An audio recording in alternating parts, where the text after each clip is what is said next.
Hey, what's up YouTube? It's Classic1333 coming to you live with CJ Styles. We're doing a collaborated Raw review today.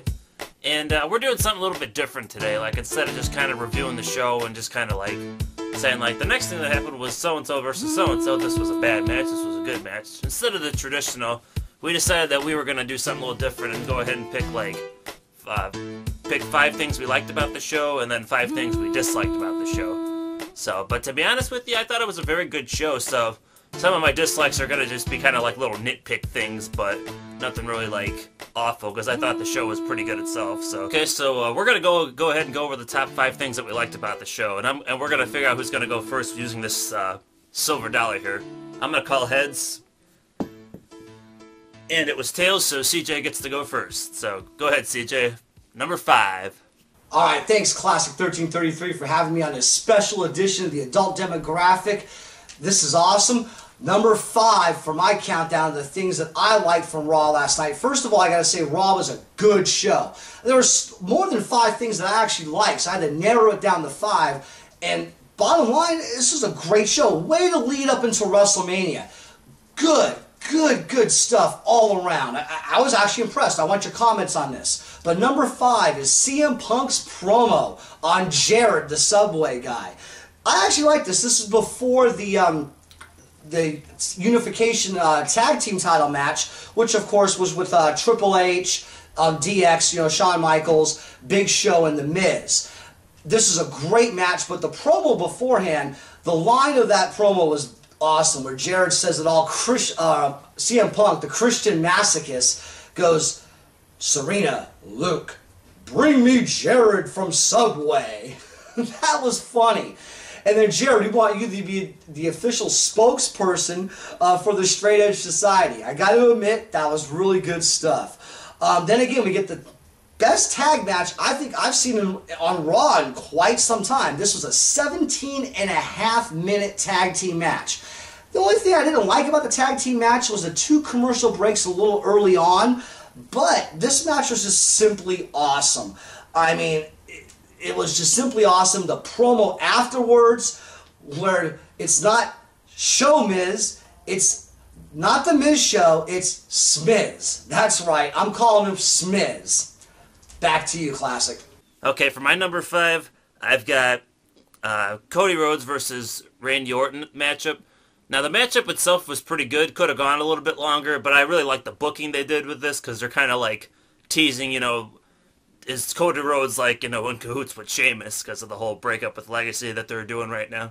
So, I just thought the booking was good. Like, Rhodes beating Orton was pretty big surprise, you know, pretty huge. So, I'm kind of interested to see where they go with that. So that was my number 5. Alright, number 4. This is the Spin-a-Rooney to start off the show by Carl Edwards.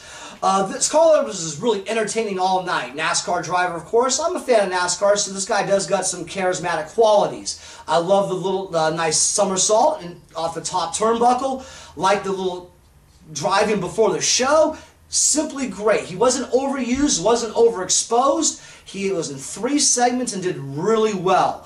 Also, when the show started off with the classic Christian promo, and Sheamus, again, you're really coming into your own as the role of the WWE Champion. I mean, I love it. You had a couple good lines here, called him a lame duck champion, and then Christian comes back with, well, neither of us have last names, so we should wrestle. I thought it was kind of a cool champion versus champion non-title match that went for 11 minutes, had a lot of good spots. Christian with his Fulcrum kick, followed that up with a good DDT off the top rope, and then Sheamus hits a big boot of his own, hits the running crucifix that still doesn't have a name, and he gets the win. Back to you, Classic. Number 4. Number 4, oh, what did I have for number 4? Ted DiBiase Sr. getting into the Hall of Fame. Pretty awesome. I love the little video package they did for him, with him like offering a kid, like, if he can bounce a basketball 15 times, like, he'll give him like I don't know, like 15 grand or something like that. And he gets up, the kid gets up to like 14, and then I think it was Virgil or DiBiase just kicked the ball and the kid misses it. That was classic, not vintage, but classic footage back in the day.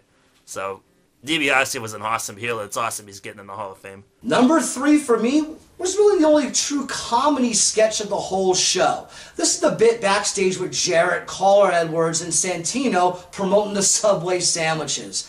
But the best part about this promo was he booked 3 awesome matches for next week.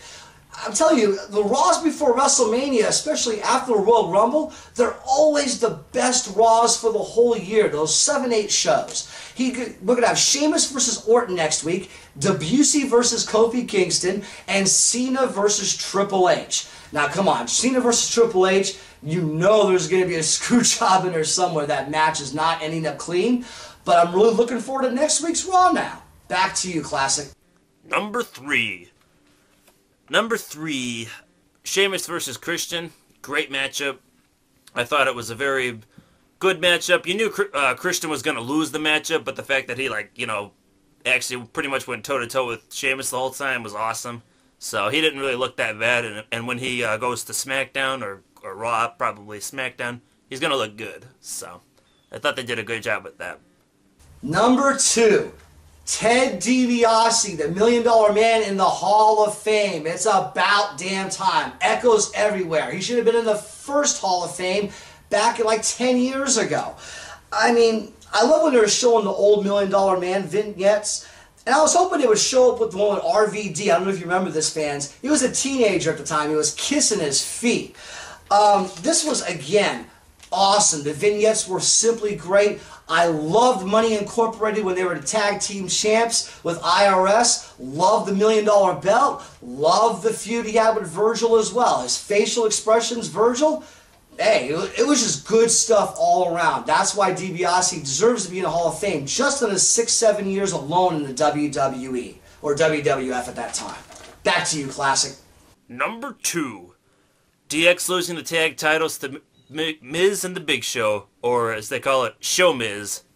So, new name of that team. But I'm real happy that they're the tag champs, because hopefully they'll actually do something with the tag titles, unlike DX, who didn't do crap with it. I think when they won the belts, aside from the repeated Jericho and Big Show losing to them, they defended against the Hart Dynasty, and that was about it. So, yeah, hopefully Big Show and Miz will do a lot more with the tag titles. Number 1.